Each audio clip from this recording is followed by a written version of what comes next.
ഇനിയിപ്പോ ടിക്കറ്റ് എടുക്കണം. അത്രയല്ലേ ഉള്ളൂ പ്രശ്നം. തൽക്കാലം ടിക്കറ്റ് എടുക്കാനുള്ള പൈസ എന്റെ കയ്യിലുണ്ട്.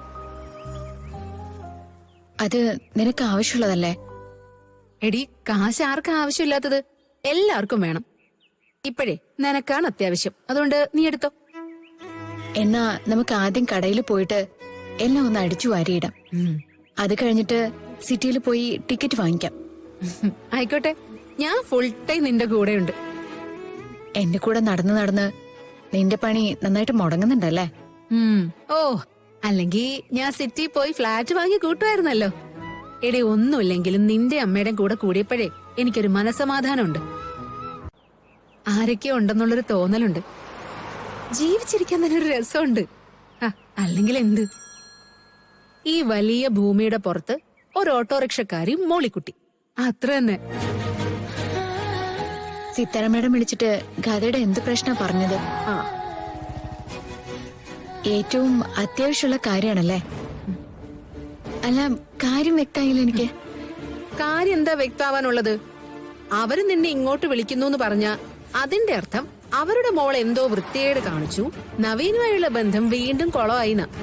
അയ്യോ, ഇത് കേൾക്കുമ്പോഴേ എനിക്ക് ആരടി അവര്? നിന്നെ പ്രസവിച്ചതാണെന്ന് ഞാൻ സമ്മതിച്ചു, പക്ഷേ അതുകൊണ്ട് എന്തെങ്കിലും കാര്യമുണ്ടോ? നിന്നെ ചതിക്കാനല്ലേ നോക്കിയിട്ടുള്ളൂ. അവരുടെ മകള് ഗാഥയാണെങ്കിൽ നിന്നെ വെട്ടി എരിഞ്ഞു കൊടുത്താലേ ഉപ്പും മുളകും ചേർത്തങ്ങ് കഴിച്ചോളൂ. എന്നിട്ടും അവൾക്ക് ഗാഥയുടെ കാര്യം അറിയണം. പിന്നെ ഒരു കാര്യം ഞാൻ തീർത്ത് പറയാൻ പെണ്ണെ, ഗാഥയെ നവീനും ഒന്നിച്ച് ഒരു കാലത്തും മര്യാദയ്ക്ക് ജീവിച്ചു പോവില്ല. ആ നവീൻ സാർ ഒരു പാവം. അങ്ങേരോട് ഗാഥയെ പോലൊരു തെറിച്ച സാധനത്തിന് കൊണ്ട് നടക്കാനേ ദൈവം കൽപ്പിക്കില്ല. അങ്ങേർക്ക് വിധിച്ചതേ നീയാ. തുടങ്ങി. നിന്നോട് ഞാൻ നവീന്റെ മുമ്പിൽ ചെന്ന് നിൽക്കാനും നവീനെ കാണുമ്പോ പ്രേമിക്കാനും പറഞ്ഞോ? അല്ല, നിനക്ക് ദൈവത്തിൽ വിശ്വാസമുണ്ടോ? ഇല്ലാതെ പിന്നെ. ആ ദൈവം ഒരു തീരുമാനം എടുത്താ നീ നിഷേധിക്കോ? അയ്യോ, ദൈവനിഷേധത്തിനോ? ഞാനില്ല. എന്നാലേ കുറച്ചു നാള് കഴിയുമ്പോഴേ ആ ദൈവം ആ നവീന്റെ ചെവിക്ക് പിടിച്ചു പറയും, എടാ, നീ താലി കെട്ടിയ നിന്റെ പെണ്ണ് വേറൊരു സ്ഥലത്ത് നിൽക്കുക, അതുകൊണ്ട് പോയി അവളെ വിളിച്ചോണ്ട് വന്ന് സുഖമായിട്ട് ജീവിക്കുന്നു.